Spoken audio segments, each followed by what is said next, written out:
All right, so today we're going to explore something called a second derivative. Second derivative is exactly what it sounds like. So if we find the derivative, that thing would be called the first derivative of the function. And then if I find the derivative of the derivative, this is called the second derivative.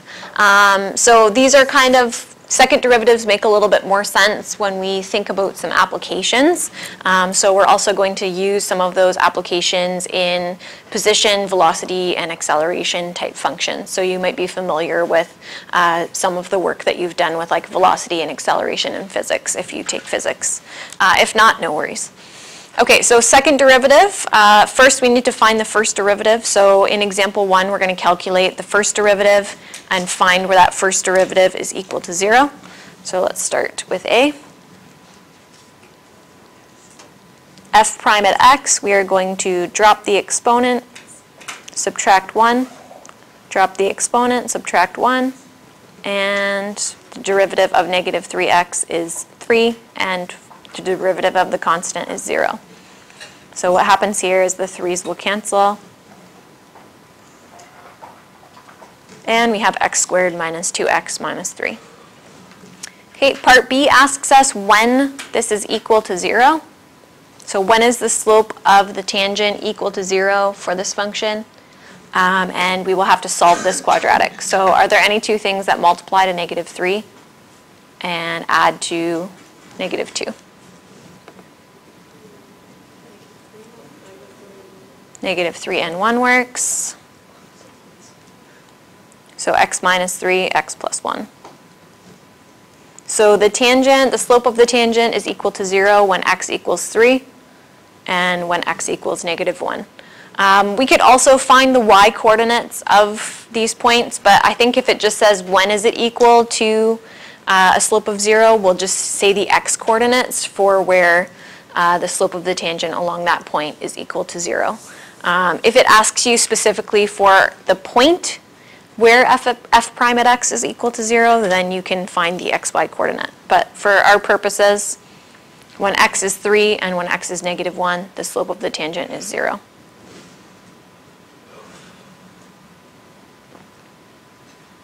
So far, so good?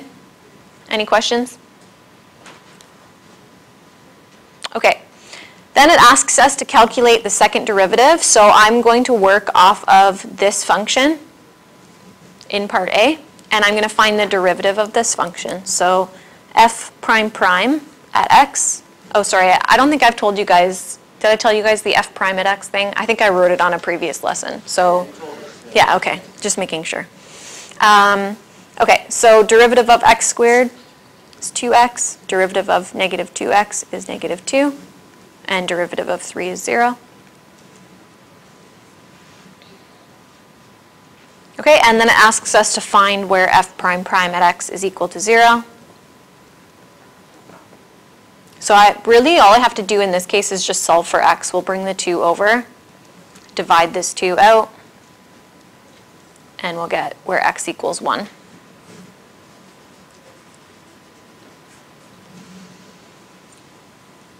Okay, so I want to take a look at graphically what's happening here. We have the function f at x, it's a cubic function. Part of what you might notice as well is every time I take the derivative of a polynomial function, the degree drops by 1. So here the degree is 3. When I found the first derivative, the degree became 2, became a quadratic. And then when I found the second derivative, the degree became 1. Because every time I use power rule, I'm subtracting 1 from the exponent there.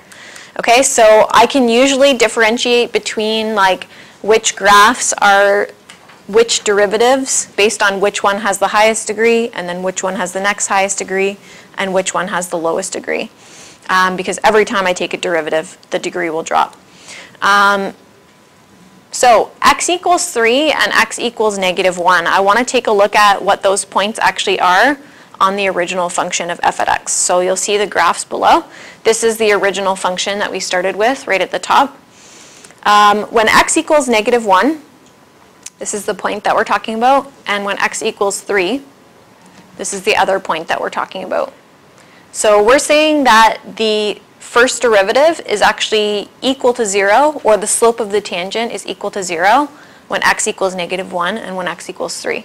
What's special about those 2 points that we just marked off?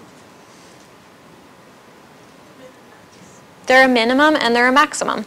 If I were to draw the tangent along here, see that the tangent is like a horizontal line. It has a slope of 0, right? That's what that means. So I can actually determine maximums and minimums of a function by finding where the first derivative is equal to 0. So these will have tangent slopes of 0.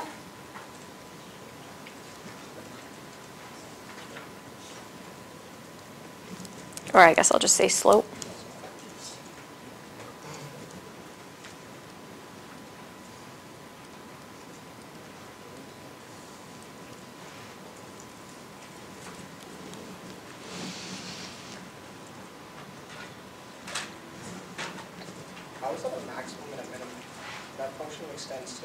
So we should actually say local max and local min.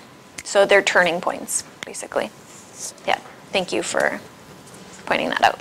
Yeah, because technically this continues forever up and forever down. So turning points, or yeah, local extrema is what we call them.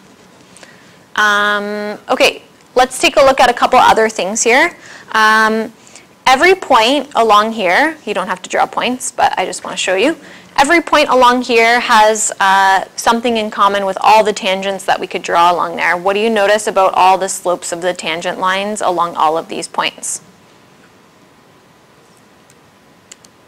Are they 0? Are they positive? Are they negative? They're all positive. They all go up to the right. So every tangent slope from -infinity all the way up to where the tangent slope is equal to 0, we have positive tangent slopes here.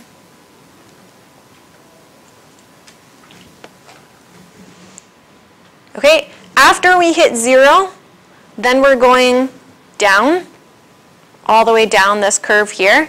What do you guys notice about all the tangent slopes along this line?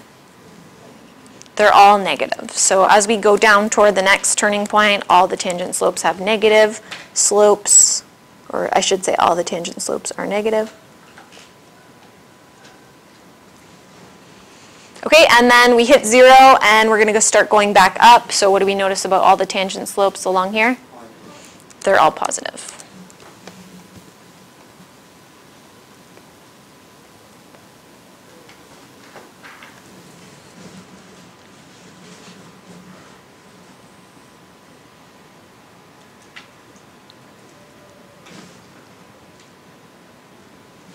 Okay, so I want to see how the graph of the first derivative, how the graph of the first derivative is related to our initial graph. So you'll notice where the tangent slopes are 0, my graph of my first derivative,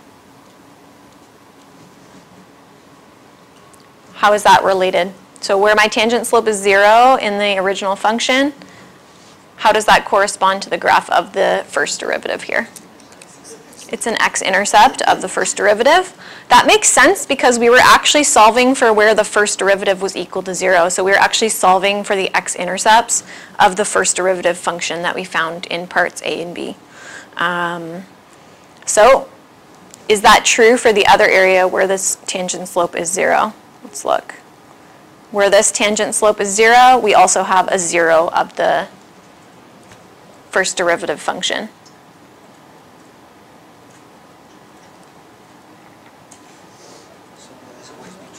Yep. Okay, and then how do positive tangent slopes here relate to this section of the graph? Pardon? It is decreasing there, but that's not why the positive tangent slopes relate to this section. So there's positive tangent slopes here and here. What do you notice about these two sections of the graph? I heard something back there. They're positive. So when we say that the values are positive, we're talking about the y values. The y values are above the x-axis. So here, when I have positive tangent slopes in these, in these two sections, I have positive y values, or y values that are above the x-axis. Okay, so here and here we have positive y values. And in this little section here where we have negative tangent slopes, you'll notice that this section of the graph of the first derivative is below the x-axis, so it has negative y values.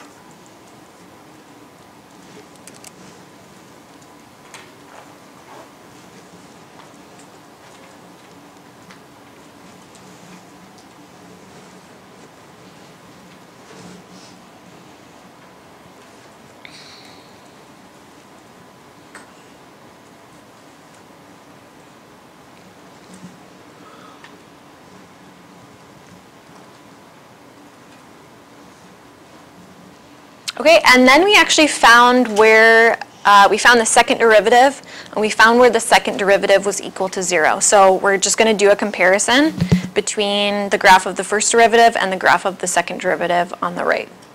Can I scroll over to those two graphs? Okay. So here's the second derivative. I just or the first derivative graph. I recopied that from below here, just so that we can see what lines up here. So this point right here, where x equals 1, is the point that we found in part B above. That's where the second derivative was equal to 0. So you should notice that the slope of the tangent on the first derivative graph is actually equal to 0 here. And that again corresponds to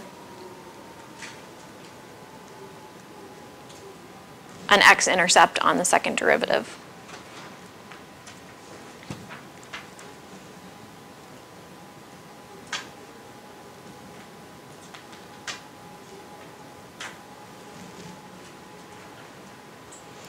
Okay, and then you'll see the same pattern as what we looked at from the original graph to the first derivative and the first derivative to the second derivative. So what do you guys notice about all these tangent slopes here? Are they negative or positive? They're negative.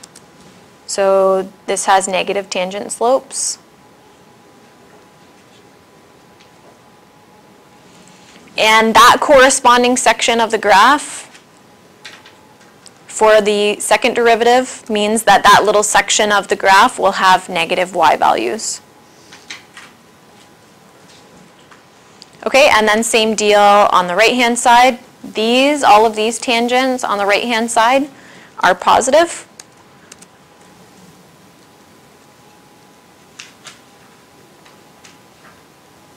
So the second derivative will have positive y values in that section.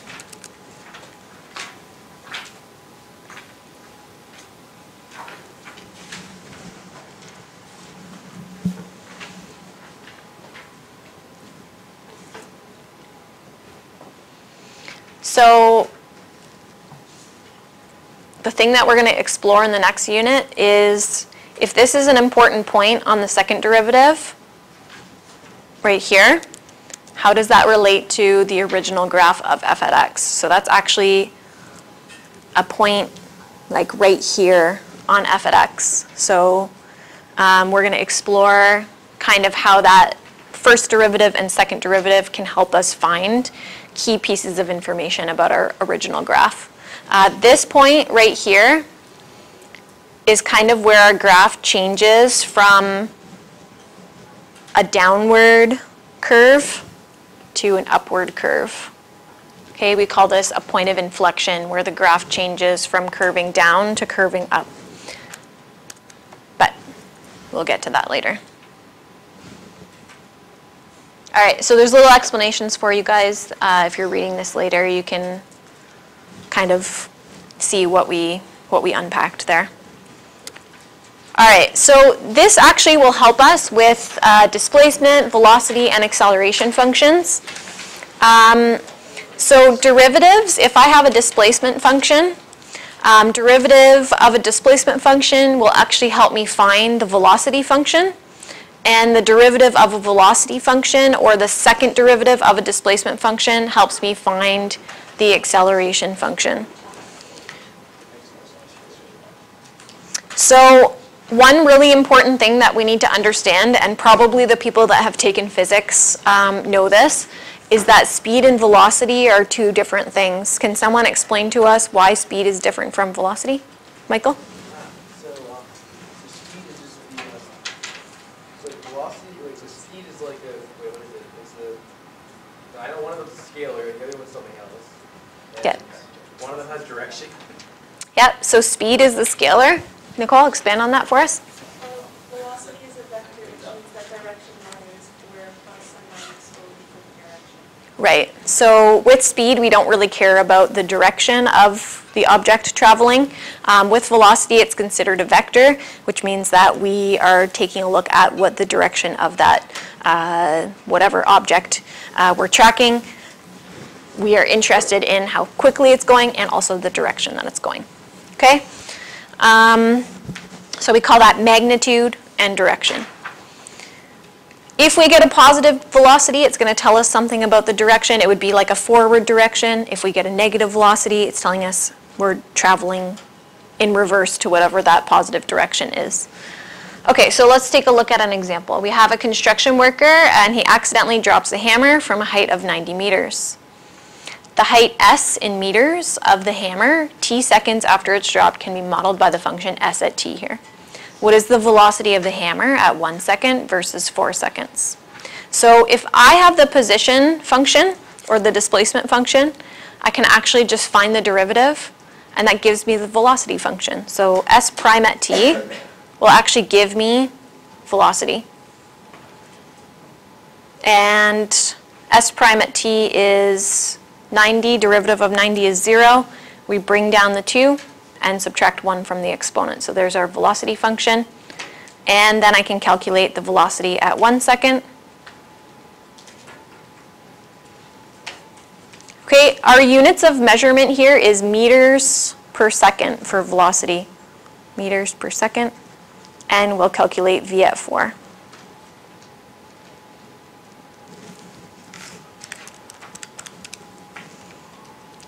So we'll get negative 39.2 meters per second.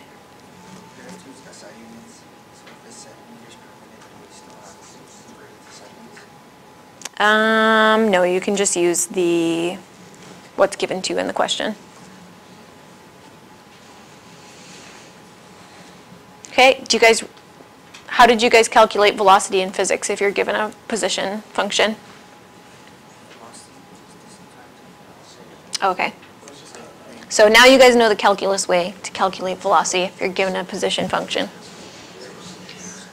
When does the hammer hit the ground? So how do I figure out when the hammer hits the ground? Any ideas here? Grayston? Okay, so my height of the hammer will be 0 once it hits the ground. So we're going to plug in 0, solve for t.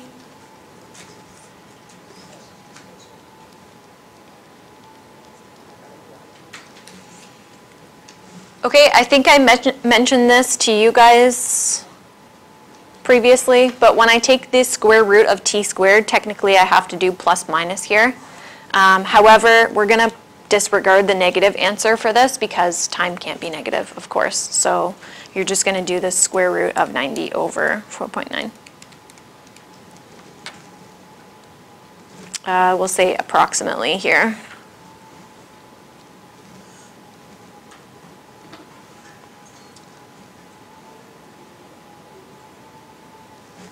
And that's in seconds.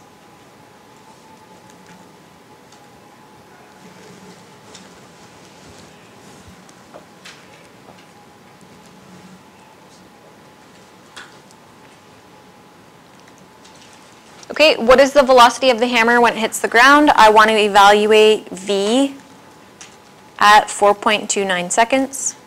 So using our derivative from above, negative 9.8t.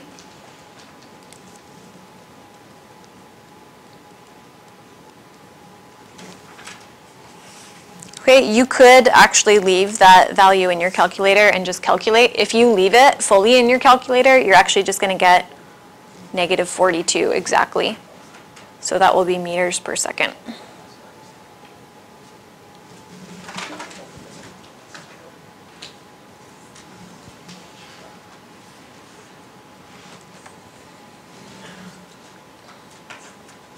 Okay, and then the acceleration function is actually the second derivative. Frank, can you take out the headphone, please?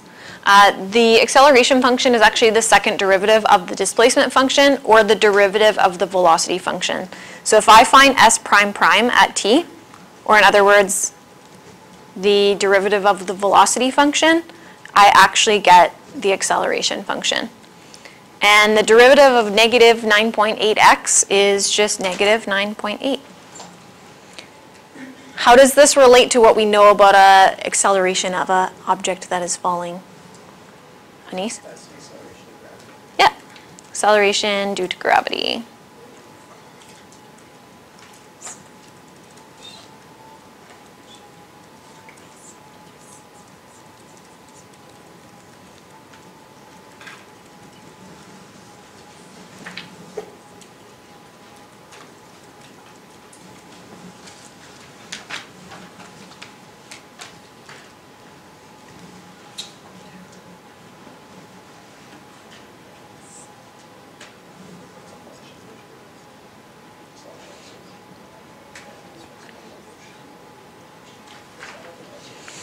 Okay, so can somebody tell me why these are negative?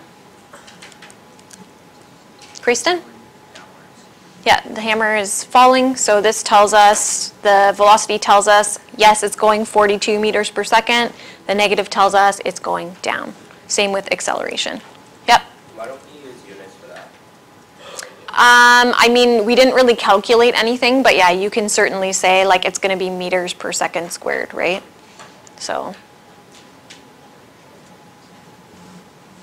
if I were to evaluate like a at 1, let's say, then I would be putting like negative 9.8 meters per second squared.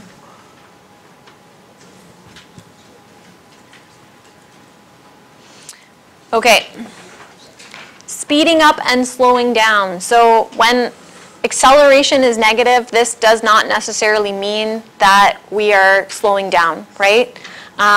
When acceleration and velocity are working together in the same direction, that's when we have speeding up happening.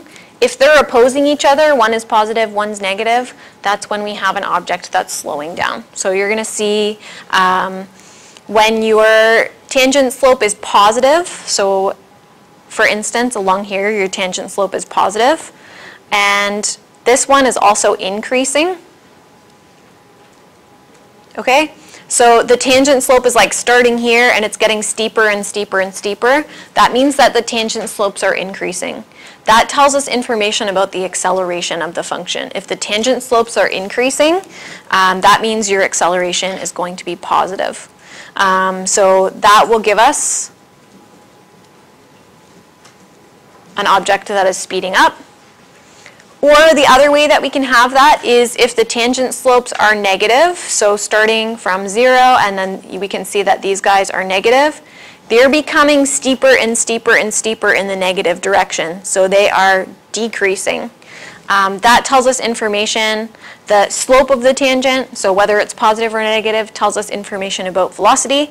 Whether it's increasing or decreasing tells us information about acceleration. So I know basically just because of these tangent slopes, just because they're negative or going down toward the right, that velocity is negative. And I know because they're starting at 0 and getting more and more negative, that they're decreasing. That tells me information about acceleration. So that will also cause an object to be speeding up.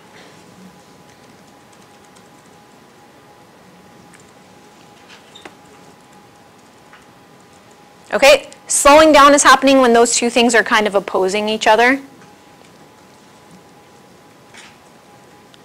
So if my tangent slopes are positive but they're decreasing, or if they're negative but increasing, acceleration and velocity are working kind of against each other.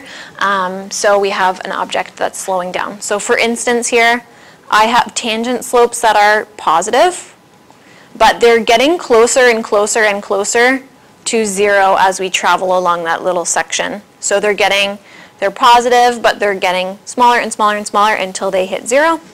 So we have a positive velocity because the tangent slopes are positive, but they're decreasing towards 0, so we have a negative acceleration. Okay, when I take into account what both of those are doing, that is going to give me, we multiply them to figure out whether it's speeding up or slowing down.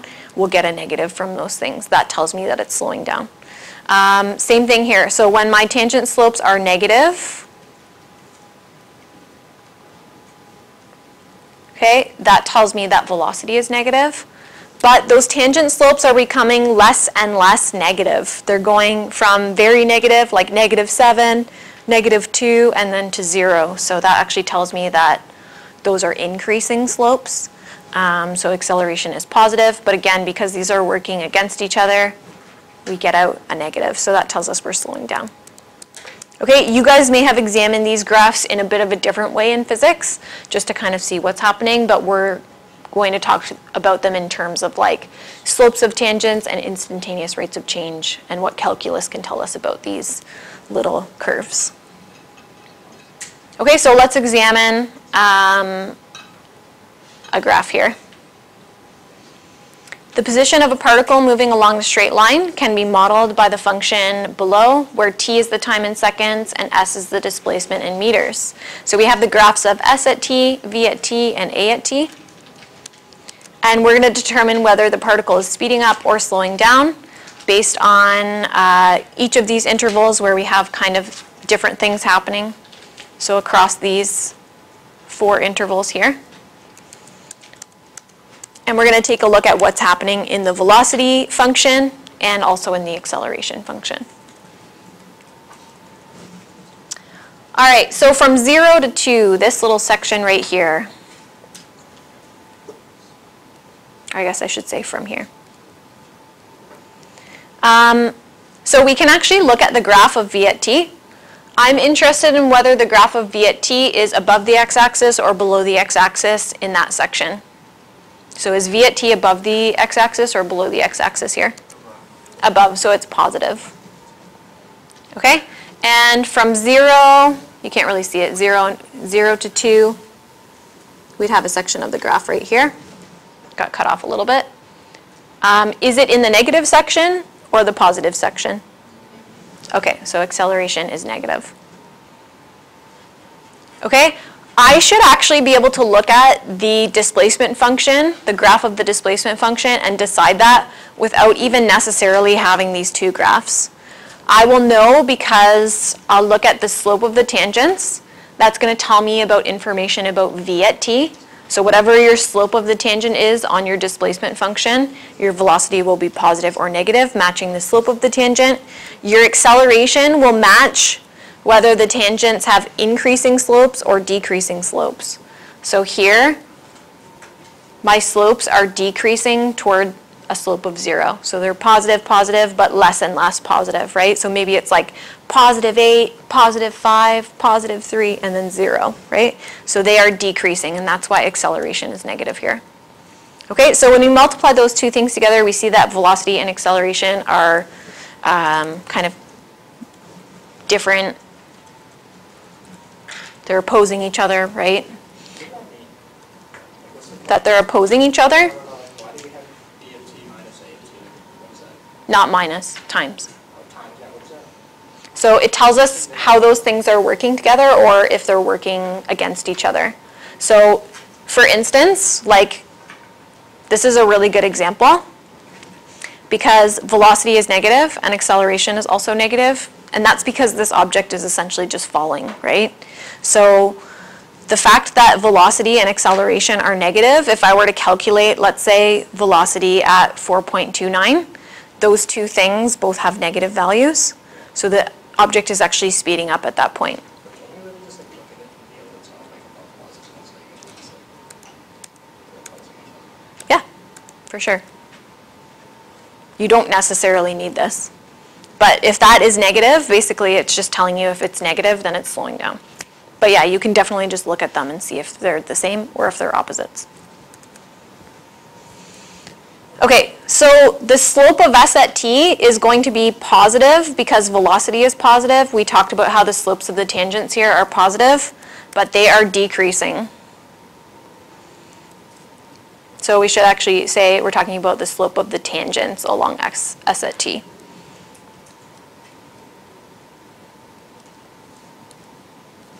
Okay, so our particle, we know because velocity and acceleration are opposing each other, our particle is slowing down. And which direction is it moving? Is it moving forward or is it moving backwards? Moving forward. How do you know? Because velocity is positive. Perfect.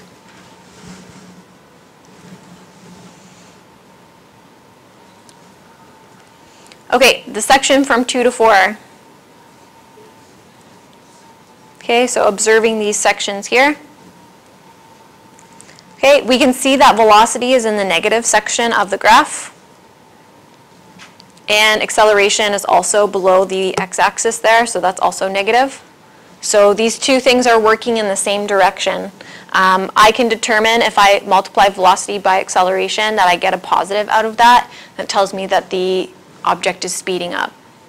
Okay, so the slopes over here of the tangents are negative when we look at the original s at t function. They're negative slopes. And they start at 0 and become more and more negative. So starting at this turning point up here, they're getting steeper and steeper and steeper in the negative direction. So they are actually decreasing.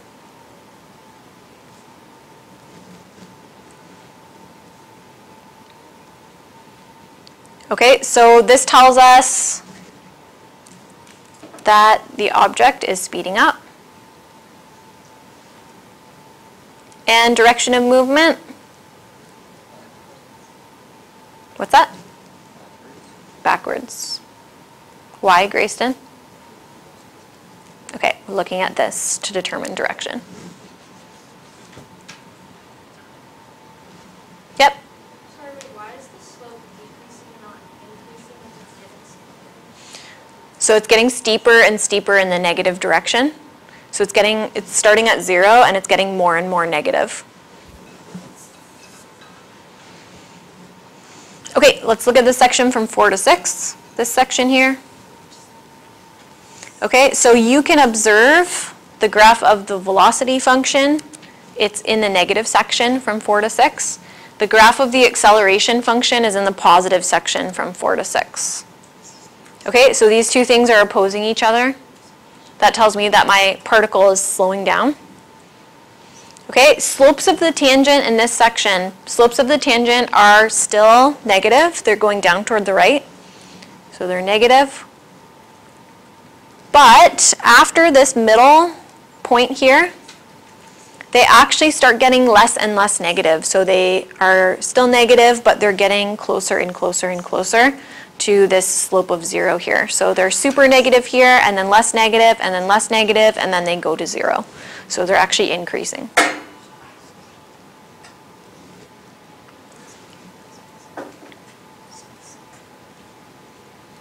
Okay, so we're slowing down, and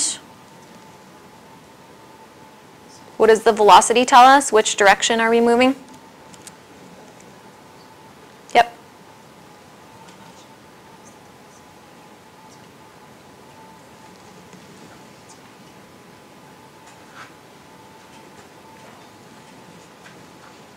Okay, last section, from 6 to let's say 8.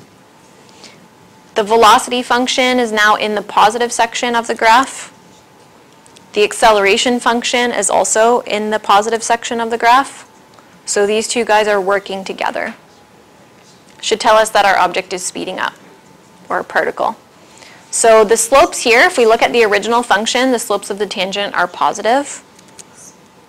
And are they increasing or decreasing? So they start at 0 and they get steeper and steeper and steeper in the positive direction. So they are increasing, that's right.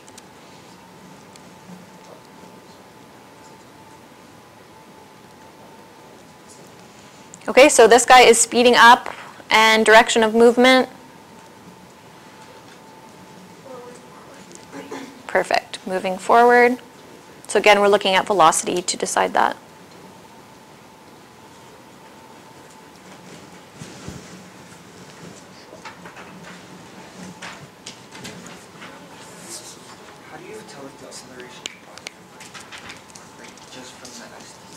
So I need to decide whether the tangent slopes are increasing over that interval or decreasing. So if I have something like if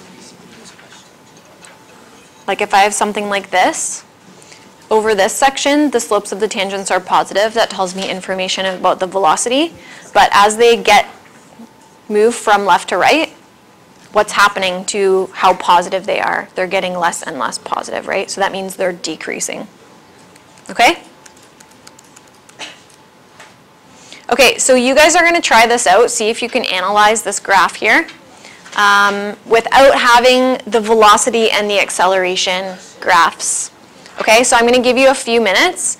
You're going to do all the intervals from 0 to f and decide whether velocity is positive. That basically is just where the slope of the tangent is positive or where it's negative.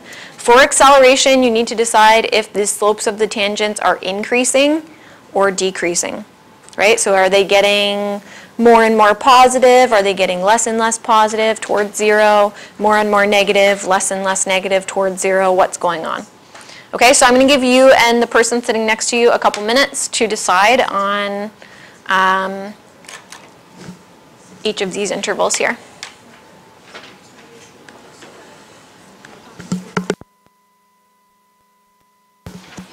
All right, guys, so there's your solutions there for each of the sections for our graph. Okay, so the important thing to remember here is velocity relates to the slope of the tangent, whether it's positive or negative in the section, and acceleration relates to whether the slopes of the tangents along that section are increasing or whether they're decreasing.